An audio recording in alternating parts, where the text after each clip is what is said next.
Assalamualaikum warahmatullahi wabarakatuh. Bertemu kembali dengan saya Erwin, Saya Rohim. di channel Hipnotis IH. Nah, di kesempatan kali ini kita akan membahas tentang pertanyaan apakah Sarah Wijayanto mengalami skizofrenia gitu ya. Jadi sebelum kita mulai pembahasan, kita siap-siap untuk dibully fansnya Sarah Wijayanto ya.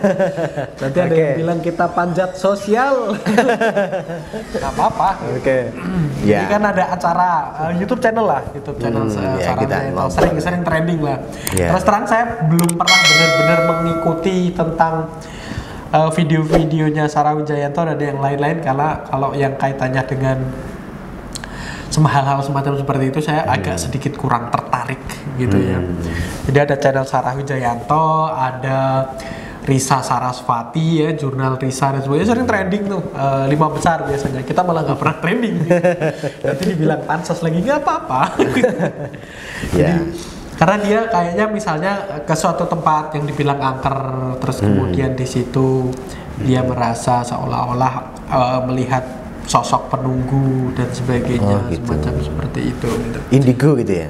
Nggak tahu dia nyebut indigo atau apa, karena sekali lagi saya nggak nonton ini. Cuman dia punya kemampuan sixth sense semacam seperti itu ya, indra keenam. Nah, apakah skizofrenia ataukah tidak seperti itu? Ini yang bertanya siapa sih? Nyari musuh aja. Iya. Kalau memang benar ya, berarti Sarah Wijayanto ini halusinasi yang dinikmati. Dia menikmati. Kita juga belum pernah ketemu loh tentang pasti ini apa? Ada komen, halusinasi yang dinikmati pasti gitu. Padahal ya memang kalau kita halusinasi dan menikmati ya kita akan terbawa dalam mimpi-mimpi yang tidak kasat mata gitu. Nah, kita nggak sebenarnya tahu juga kalau skizofrenia ini behind the scene-nya semacam seperti apa, kan kita nggak tahu hal yang sebenarnya terjadi, skenario kah atau benar-benarkah atau tapi ya kita percaya akan adanya hantu. Cuman saya sendiri sampai dengan detik ini belum pernah diketemu yang namanya hantu. Nah, saya juga kalau burung hantu paling lihat. Burung hantu banyak. Terus ini ada apa, jas skizofrenia ini sebenarnya kan orang-orang tertentu yang bisa mengatakan ya, bahwa ini orang skizofrenia, ini orang paranoid, ini orang apa, delusi misalkan, halusinasi, penyakit apa, pikiran yang di dalam pikirannya itu kan ada orang-orang tertentu yang memang pantas mengatakan hal itu. Nah ini yang mengatakan siapa kira-kira? Sarah Pak produser kita. Tapi kan apakah dia tanya ya? Apakah dia ketemu dengan Sarah Wijayanto? Apa yang terjadi? Seperti itu. Kalau terus terang sih, kalau saya diajak collab sama Sarah Wijayanto di acaranya untuk datengin tempat-tempat semacam seperti itu, saya sih malas sebetulnya. Karena malam hari ngantuk saya. Tidur. Tapi kalau pas siang ngobrol-ngobrol santai semacam seperti ini, Sarah apa yang terjadi gitu sih oke-oke aja. Kalau saya sih, kalau memang hal itu diinginkan dan memang untuk meneliti apakah memang mengalami skizofrenia, ya insya ya bisa kita teliti apakah benar-benar berhalusinasi yang dinikmati atau memang dia punya tadi sixth sense ya. Cuman gini, kita nggak terlalu inilah Sarah Wijayanto. Cuman ada nggak kasus yang dimana pernah menangani seseorang yang skizofrenia dan sebagainya? Saya banyak yang udah gila 2 tahun ya. Sering gitu. Bahkan mungkin pernah dengar kalau di klinik ya, Pak Erwin sering pas saat terapi marah-marah itu kan dia sebenarnya berhalusinasi ada jin yang mengancam dia, ingin dimakankan pesugihan gitu. Kemudian saya lakukan namanya terapi introject ya, terapi terhadap sesuatu yang di luar diri. Nah di situ akan muncul gambar-gambar yang diyakini dalam pikirannya. Saya sendiri tidak melihat jin itu, bahkan tapi dia menganggap ini ada di belakang saya, dia menakuti saya, dia bahkan menyiram air ke tubuh saya. Saya merasa seperti ada gumpalan embun air gitu. Ada pernah tapi saya nggak peduli hasil akhirmu apa. Saya akan bicara dengan jin itu, saya akan bicara dengan sosok yang sebagai introject di pikiranmu. Kemudian bicaralah baik-baik dan akhirnya setelah selesai berdamai, ada kesepakatan ya. Kenapa aku hadir dalam hidupnya si Anu, misalkan si Tono gitu ya. Dan nanti pikirannya si Tono ini akan menjawab dari mulutnya.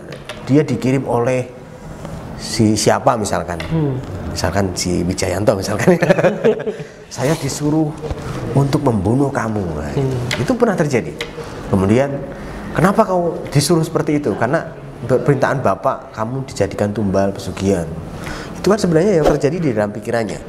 Dan setelah saya gali, ternyata anak ini ketika sekolah dulu sama temennya, itu kan temennya punya dikabarkan orang tuanya punya pesugihan. Kemudian dia dimusuhi temennya ini. Nah, terus dia menganggap bahwa saya itu akan dimakankan pesugihan.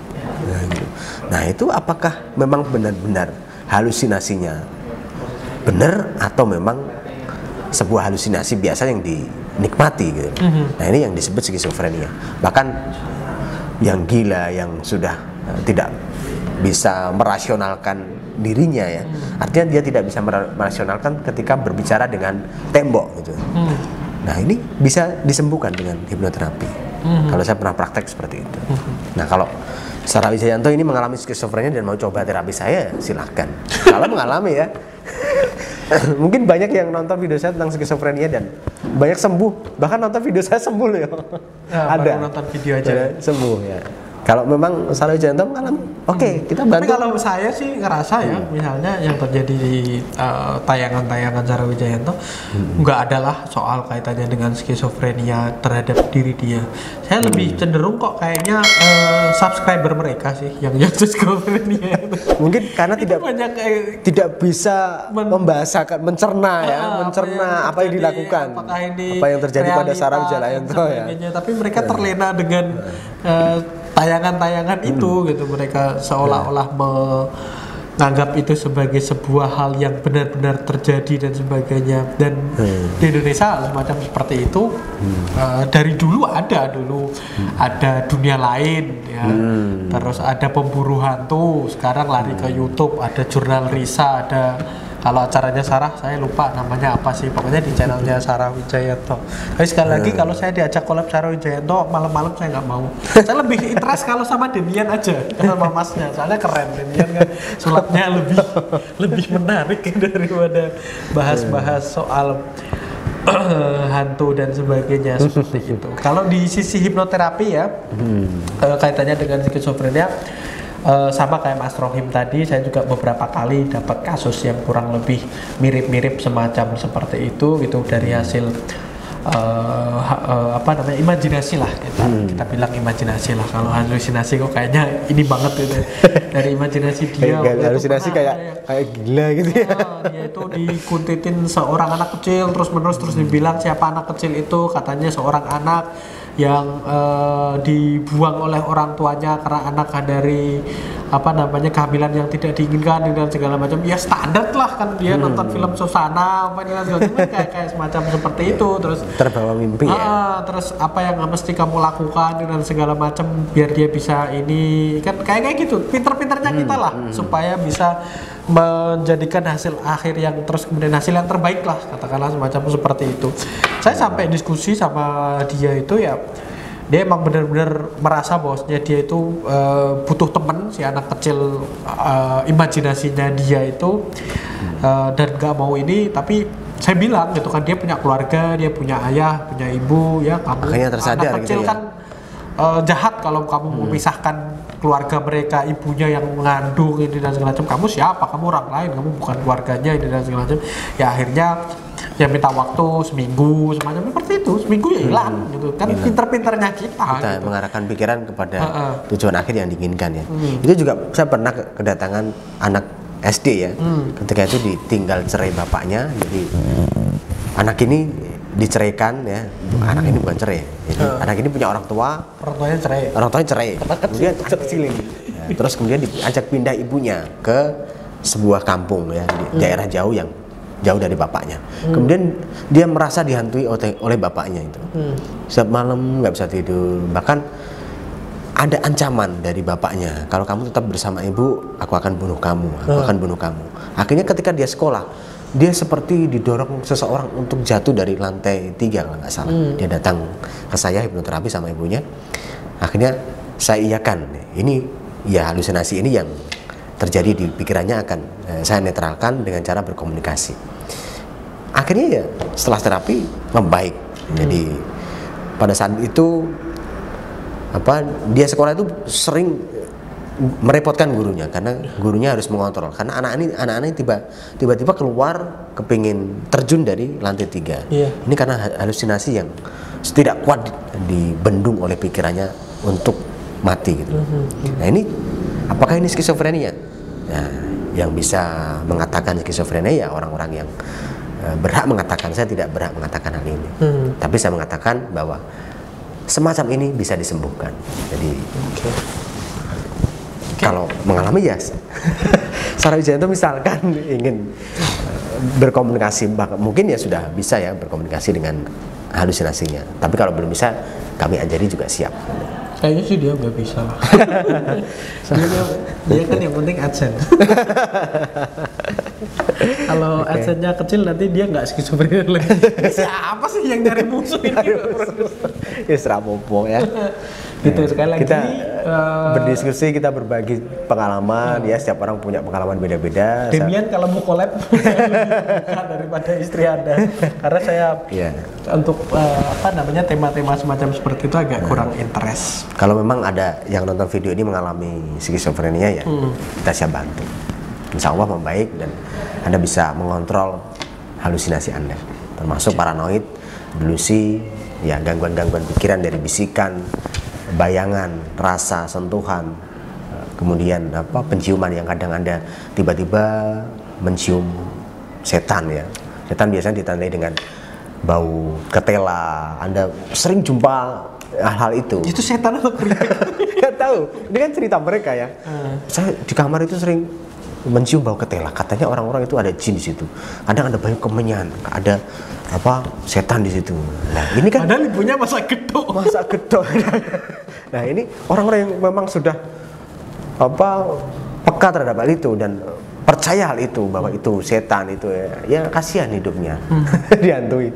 Bahkan saya kemarin ada teman punya kos-kosan, dia didatangi anak yang indigo katanya. Itu indigo itu bilang sama teman saya yang punya kos itu, Pak, di kos-kosan Bapak itu ada hantunya banyak. Kemarin saya ke rumah Bapak juga hantunya banyak. Tolong Pak pindah dari sini. Ya, terus teman saya itu kontak saya. Mas, aku kedatangan tamu seorang mahasiswa. Monggo silakan. Ini terbuka sendiri. Dia tuh membuat onar di kos-kosan. Bahkan ada yang sudah keluar dari kos-kosan karena cerita dia, karena dia indigo. Terus saya bilang, ya kalau kamu pengen tetap percaya dia ya hancurlah kos-kosanmu, saya bilang gitu. Gak usah percaya. Indigo itu skizofrenia yang dinikmati. Terakhir orang yang mengaku indigo ditangkap polisi karena narkoba. Gak usah disebut. Oh iya. Nah ini cerita yang bukan yang ditangkap ya. Intinya begitu. Jadi kalau mengalami skizofrenia kita siap bantu dan agar bahagia hidup ya. Oke, cukup ya. Nanti di-sharing di video berikutnya lah, kalau kita bagi semuanya di sini nanti habis cerita lain. Oke, saya rasa itu semoga bermanfaat. Jangan lupa like, comment, dan share serta subscribe. Sekali lagi fansnya Sarah Wijayanto, peace ya, jangan dihujat. Kita tutup. Wassalamualaikum warahmatullahi wabarakatuh. Waalaikumsalam warahmatullahi wabarakatuh.